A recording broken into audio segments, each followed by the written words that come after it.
This is the week 7 reflection for ELPA 6561. I think this is a question. These questions here are very important to me in my role as an interim VP.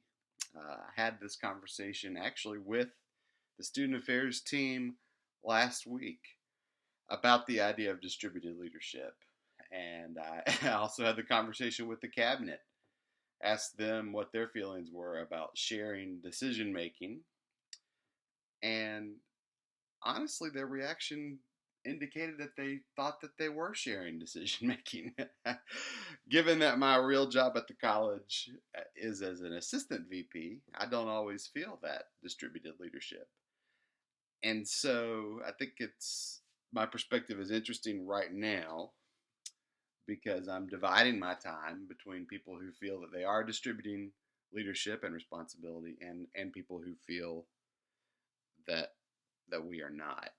Um, Obviously, if we distribute leadership, the balance of power changes tremendously, gets a lot more diverse, a lot less concentrated, meaning then that we're not able to move maybe as quickly, but we are able to move in a more unified manner. So, how prepared are leaders in the college to share power?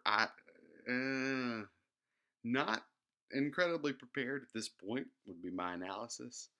What can change this? I think it's time for some frank conversations about the fact, just to call the cabinet's attention to the fact that department heads throughout the enterprise do not feel particularly empowered.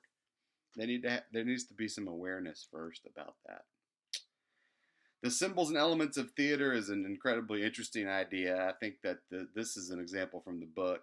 I went and found the image, but this is the legendary one rule at Nordstrom: use good judgment in all situations.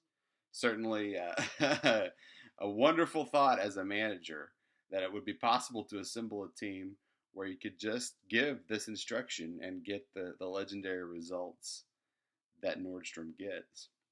And I thought of an example also from my own time in high school. We had a legendary principal that I did not ever meet, but the founder of our school would not allow any doors to be locked. And the story went that one day he was walking by the balcony of the auditorium during the lunch hour, noticed that students couldn't go in there to hang out, and he asked the person who'd locked the door, "Why did you do that?" And she said, "Well, there were some students making out in there." And he said, "Well, we will work with just those students. We're not going to penalize everybody and restrict this whole area because a couple of students made a mistake." And, even though I never met him, and even though it was a decade or more after that incident, people were still talking about that. So those stories, those symbols, those elements of theater, they really do have an incredible impact for a long time, a lot longer time than policy and procedure have. What will make distributed leadership possible? What will be the benefits of distributed leadership to the college? I kind of alluded to it a minute ago, the idea that we would be able to move more in a more unified way. Maybe it's slightly slower, but I think with the increased harmony in making some distributed decisions, um, that our net result might actually be faster. And the Drew Dudley approach was incredibly interesting to think about. Both of his videos were challenging. It seems like every week I have a video from this course that I want to share with my staff. But certainly, his ideas, he asks himself questions every single day tied to his key values. I labeled them key words here. But impact, continuous improvement, mentorship, empowerment, recognition, and self respect. He has a question that he's asking himself every single day. How would I incorporate that into a leadership development program? Well, I think he kind of hit the nail on the head early in his video when he said, "Do we even know what our key values are? If somebody watched you for 2 weeks, what would they identify as your key values?" And challenging the audience to be able to even name 3. And I found myself struggling with that, as he said all of his audience members do. but he was able to name these six to formulate that daily question that he asks himself.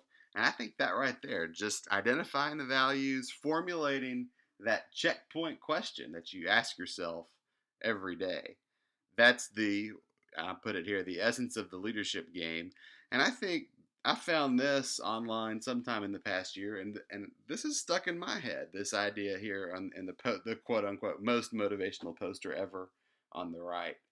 And this may not be absolutely correct, but it's an inspiring idea that if you give just 101% for 365 days, that mathematically you've got 37.8. But if you slack just a little and just do 99%, when you compound that, you you end up with almost nothing at the end of the year.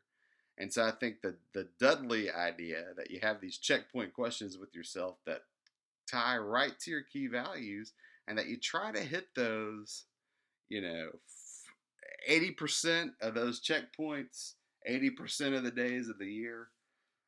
Which I think is a great innovation that he's bringing forward. The idea that it's not 100%, 100% of the days of the year, but it's most of the values that you're exhibiting, and you're exhibiting most of the days of the year, that you're going to get a result that we can all be proud of. And just that values identification. We have a lot of work to do there to talk about personal values and how our personal values align or don't with our organizational values. So, a very challenging and insightful week of material, and one that I'm taking a lot away from.